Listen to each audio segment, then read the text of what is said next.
Hello everyone and welcome back to the second video on how to create your very own programming language. So in the last video we created the lexer, which split up our input into tokens, which basically allows us to identify what everything is. So we know we have an integer with the value of 100, we have a multiply, we have a float with the value of 2.5, etc. So in this video we are going to move on to creating the parser. The idea of the parser is to build up a syntax tree of the program from the tokens created by the lexer. So here are a few examples. So we have this expression, 1 plus 2 multiplied by 3, and here is the syntax tree generated by that expression. As you can see, the tree tells us exactly what operations have to be performed, and it also gives us the exact order. So this tree starts with a plus binary operation, and this lets the program know that the node on the left and the right have to be added together. So it comes to the left node and prepares to add 1 to the right node. When it comes to the right node, it will see that there is a multiply operation, and it will know that there has to be some more work done before it can be added to the number 1. So then it will look at its left and right nodes, and it will see two numbers, one with the value of 2, one with the value of 3. It will multiply those numbers and get a result of 6. The multiply node can bring that value back up to the top, and that number can be added to 1, and then we get a result of 7. In this next example we have the same expression, except that 1 plus 2 is surrounded in parentheses, which causes the order of the tree to change quite significantly. Okay, back to the parser. So what the parser has to do is figure out if the tokens match our language grammar, and if it does, generate a tree accordingly.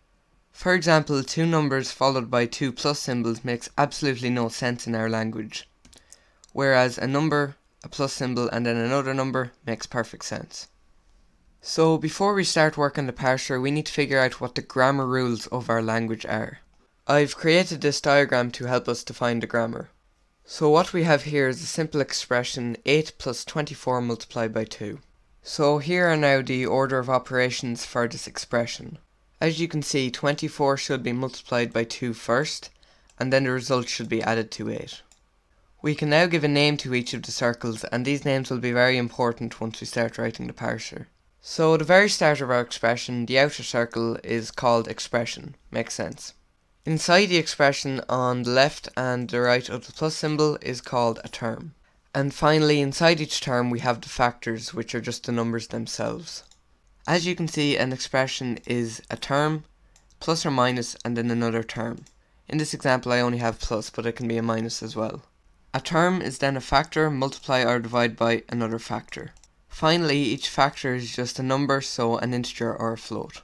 Going back to the term, there can actually be more than one operator inside each term, but in this example I only have a single operator. There can also be no operators at all, as you can see in this example here. The same thing applies to the expression. There can be 0 or more operators inside it. So what I've done is I put these definitions in a text file called grammar.txt so that we can refer to them later. We will constantly be updating this file as our grammar expands in future videos. In this grammar, the pipe symbol means or, so plus or minus, and the asterisk symbol just means 0 or more of what's before it. Okay, so we're going to start writing the code now. So since the parser is going to be building up a tree, we need to define a few different node types first of all. We will start with the number node. The number node is just going to take in the corresponding number token, so that will be either an integer or a float token. We will also define a custom represent method, and that's just going to return the token in a string. So now we will create the binary operation node, which will be for add, subtract, multiply and divide operations. So for this we need the left node, the operator token and the right node. Again, we will just create a custom representation method.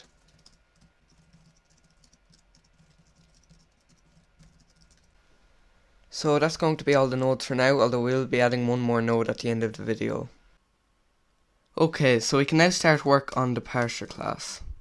So we will define a new parser class. This is going to have to take in a list of tokens. So we'll assign that to self.tokens. The parser will have to keep track of the current token index, similar to the lexer, and it will also need an advanced method. So we'll define that now. It's going to have to increase the token index, And if that token index is in range of the tokens, we can then grab the current token.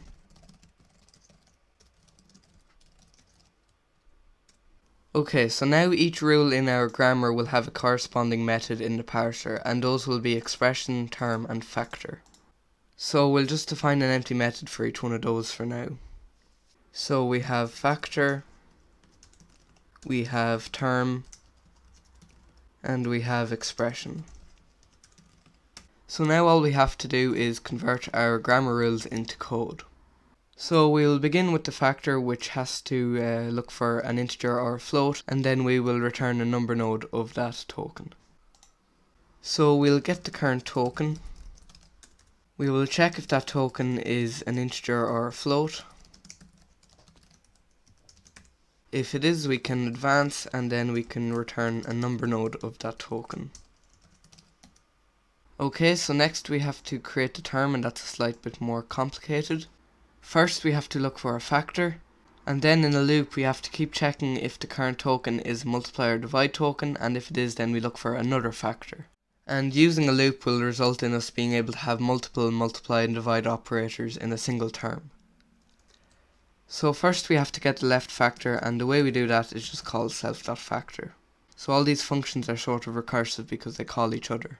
So then we can check while the current token is multiply or divide. If it is, we can grab that token and then grab another factor. So now that we have those two factors, we can create a binary operation between them.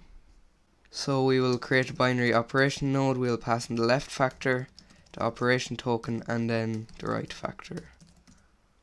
And then when we're finished, we can just return the left factor, which is now actually a binary operation node because we've reassigned it. So next is the expression, and as you can see, it's very similar to the term.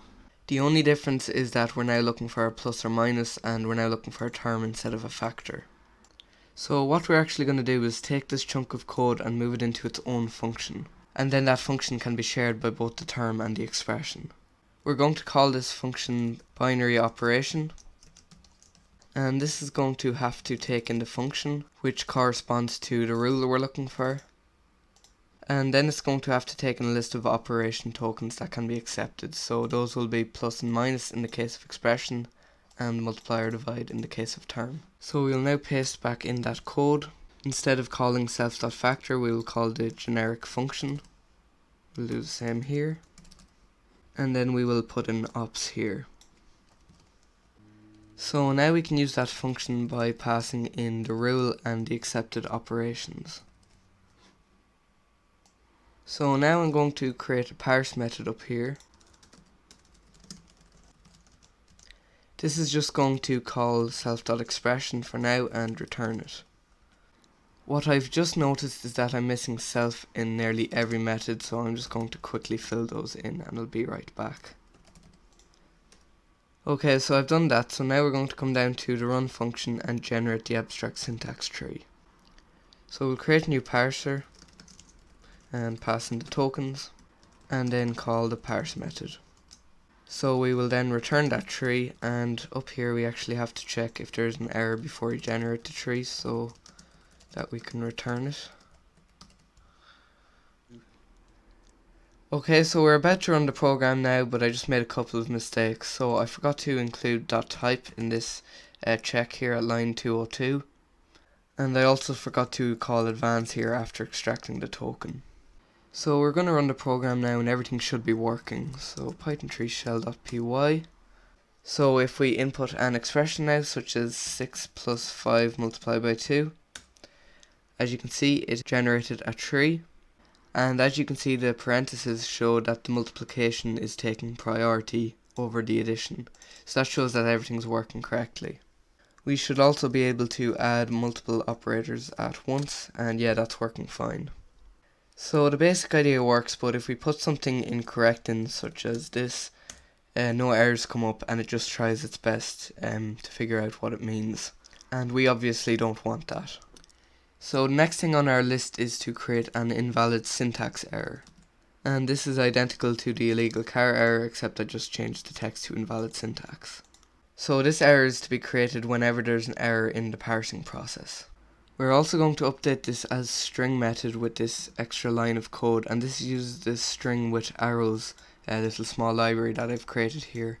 You can get the code from the description below, and what that does is it just displays arrows pointing at where the error came from. So I'm just going to come up here and import that. So before we update the parser with error support, we're going to update the token class to take in two new values, and those are going to be the start position and end position of the token. So the reason we are doing this is so that when we create an error in the parser class, we can get the position of that error from the token, and then we will be able to show exactly where the error came from. So I'm going to add in a new start position and end position. We are going to then check if there is a position start, and then assign position start to that position, and if there is a position end, do the exact same thing. We are also going to have it that if position end is not given, we're just going to assume it's equal to the position start plus 1. So I'm going to set it to the position start dot copy, and then add 1 to it by advancing it. So now it's time to add the errors to the parser, and we're going to create a new parse result class to make that easier. So instead of returning a node in each function, we're now going to return a parse result, and the parse result is going to check if there's any errors. So we will create that class. This class is going to keep track of an error if there is any, and it's also going to keep track of the node.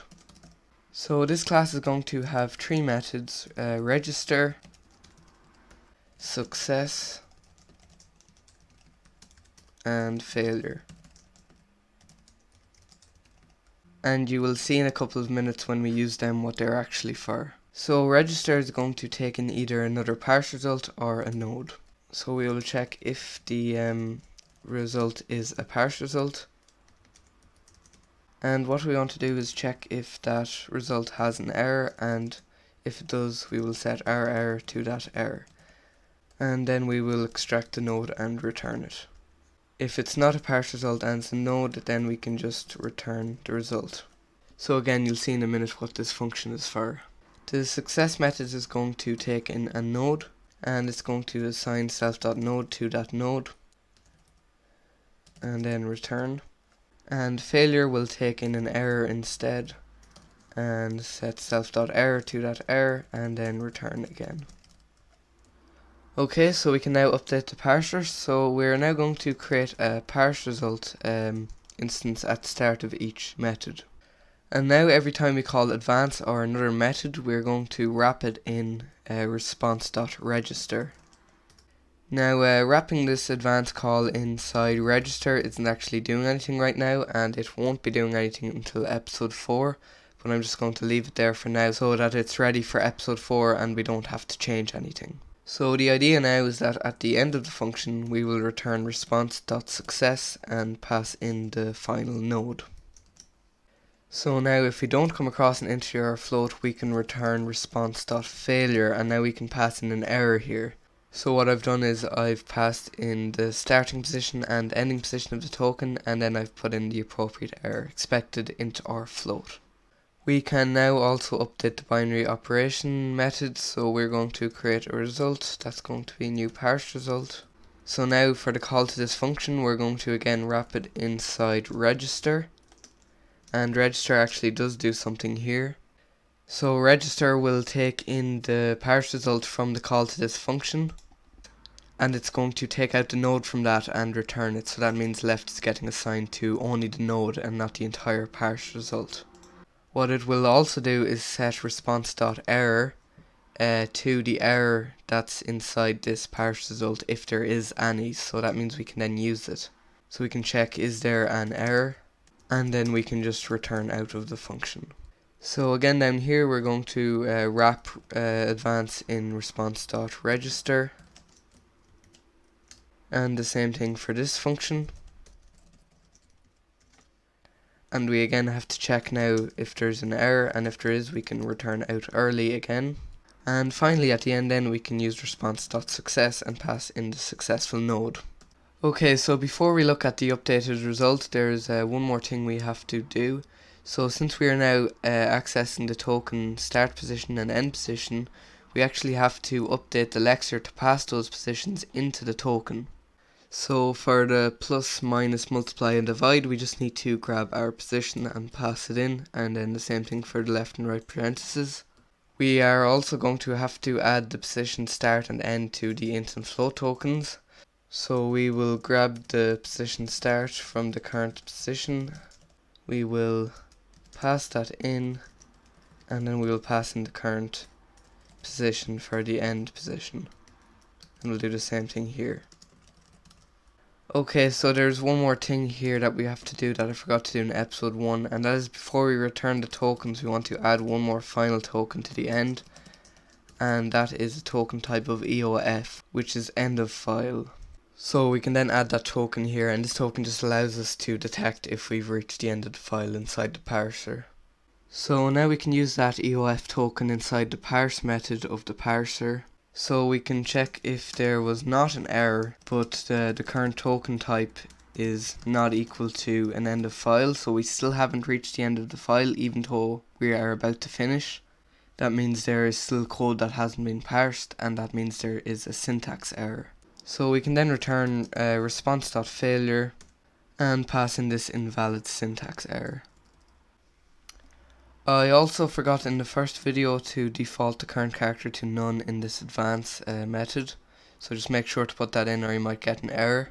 So the last thing we have to do before running the program is actually take out the node from the tree, from the parse result, and also take out the error.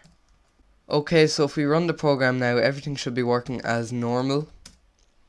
But if we put in something incorrect, such as just 5 plus, it says expected an integer or a float here, so that's great.